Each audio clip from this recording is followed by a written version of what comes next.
For kids, summer vacation usually means more time for fun and sun. And while their minds may be far from school books, reading during the summer months will help them once school starts up in the fall. Laureen Miles Brunelli is the Work-at-Home Mom's Guide from About.com, and she joins us this morning with some ways you can encourage your kids to do some summer reading this year. Thanks for being with us. Well, thanks for having me. All right, first up in your list of tips, and we have quite a few of them, is to join a reading club. Where do you go about doing that? Well, your local library is sort of the most obvious place. Most libraries have some kind of summer reading program, and it's fun and it's usually free, and kids sign up. But there are bookstores have them, Barnes & Noble, Borders, places like that will have them. You can win a free book. And there are a variety of places online if you search. Yeah, you talk about winning a free book. Is that kind of the key to getting kids interested? You really want to challenge them in some way? Yeah, a challenge is always good. A little competition, you know, a little reward. I mean, reading in itself is a reward, but kids can always use a little more rewarding. We did a competition in our family, and that really provided a challenge for the kids. My most reluctant reader read the most last summer because he's competitive and he wanted to win, but he got a lot out of it. Well, that's good. And, you know, I think a lot of parents sometimes during the summer feel like they always have to stay active with their kids. But wouldn't it be a good example if you just sit down and read yourself, and then maybe your kids will see that and say, you know what, that looks like fun, maybe I'll read too? Yes. Setting an example for something you want your kids to do is always helpful in parenting. But reading is a particularly good one because they can just snuggle up next to you and do it while you're doing it.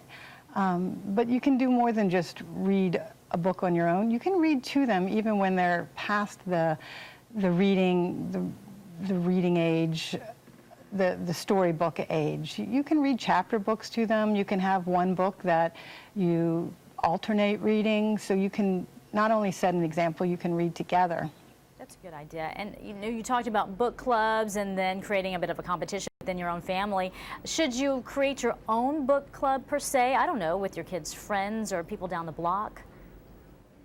Yeah, that's definitely one way to get the kids interested. I mean, school is an extremely social environment, and when summer comes, kids need a little more social time. You need to plan some social activities because they're just so used to being on the go with their friends all the time. So if you can combine reading, which is basically a solitary activity, with the social aspect of a book club, I think you can really get kids interested. You can even do it like if they have a summer reading requirement for their class. You could set a date and have a little party when everybody's read the book and do a discussion, and then you know that they'll get the book done before the summer's over. Yeah, everyone wants the party, but I'm going to be honest with you, Laureen. When I see those book clubs and that summer reading list, I'm thinking, really, I have to read these books that they want me to read? Why don't I just choose the book that I want to read? Should you give kids their choice?